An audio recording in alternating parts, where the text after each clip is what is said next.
નમસ્કાર મિત્રો, સ્વાગત છે અમારી મધુરસ વાર્તામાં। આજે આપણે સાંભળવા જઈ રહ્યા છીએ ગણેશજી અને ચંદ્રની રસપ્રદ કથા। તો કથા જરૂરથી સાંભળજો। એક વખતની વાત છે, ભાદરવા મહિનાની સુદ ચતુર્થીનો દિવસ હતો। આખો પ્રકૃતિનો માહોલ હતો, ખૂબ સુંદર હતો।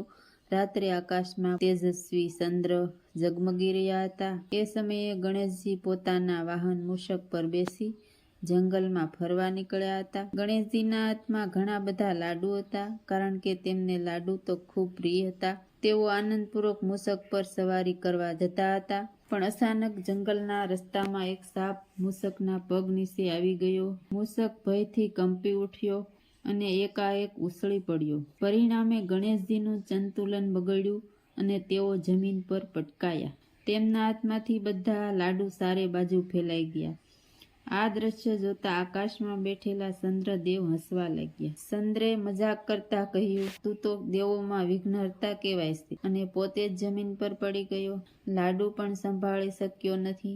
ચંદ્રદેવના આ વ્યંગથી ગણેશજીને મન દુઃખ થયું। તેઓએ તરત જ ચંદ્રને શાપ આપ્યો કે હે ચંદ્ર, તું ગર્વથી ભરાઈ ગયો છે। તારી સુંદરતા અને તેજથી તું દંભ કરે છે, તેથી આજથી જે કોઈ તારા દર્શન કરશે તેને અપશુકન જરૂર થશે। તારો અહંકાર તને નીચે લાવી દેશે।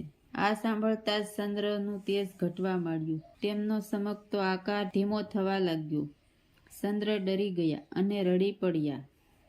તેઓએ તરત ગણેશજી પાસે માફી માંગી કે હે વિઘ્નહર્તા, મારી ભૂલ તમે માફ કરી દો। મેં અહંકારમાં આવી તમારું અપમાન કર્યું। કૃપા કરી મને આ ભયાનક શાપમાંથી મુક્ત કરો। ચંદ્રની પ્રાર્થના સાંભળી દેવી દેવતાઓ પણ ગણેશજી પાસે પહોંચ્યા। સૌએ વિનંતી કરી કે ચંદ્રદેવને માફ કરી દો ગણેશ, કારણ કે તેમના તેજ વગર આ રાત્રિ અંધકારમય બની જશે। ગણેશજીનું હૃદય કરુણાથી પીગળી ગયું।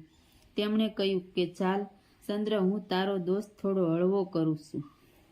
હવે તારા દર્શન હંમેશા અપશુકન લાવશે એવું નથી। માત્ર ભાદરવા સુધી ચતુર્થીના દિવસે જો કોઈ તારા દર્શન કરશે તો તેને દુર્ભાગ્ય ભોગવવું જ પડશે, પરંતુ જે વ્યક્તિ ચંદ્ર દર્શનની આ કથા સાંભળશે તો તેના ઉપરથી આ દોષ દૂર થઈ જશે। આ પ્રમાણે ગણેશજીનો શાપ પણ સાચો રહ્યો અને ચંદ્રદેવને પૂર્ણ તેજ પાછું મળ્યું। આ કારણે આજ સુધી માન્યતા છે કે ગણેશ ચતુર્થીના દિવસે ચંદ્રનું દર્શન ન કરવું, અને આ દિવસે ગણેશ કથા સાંભળવાની પરંપરા છે। જે કોઈ પણ પ્રકારનું દુર્ભાગ્ય ટળી જાય છે। આ રીતે આ કથા આપણને બે મોટા પાઠ પણ શીખવે છે। ક્યારેય અહંકાર ન કરવું, કેમ કે આપણું કરેલું અહંકાર ક્ષણભરમાં આપણું તેજ છીનવી લે છે। તો ગર્વ અને અભિમાન અહંકાર ન કરવું। ભગવાન ગણેશજી હંમેશા ભક્તોની ભૂલ માફ કરે છે। તો સાચા હૃદયથી ગણેશજીને પ્રાર્થના કરી ગણેશજીની કથા જરૂર સાંભળવી।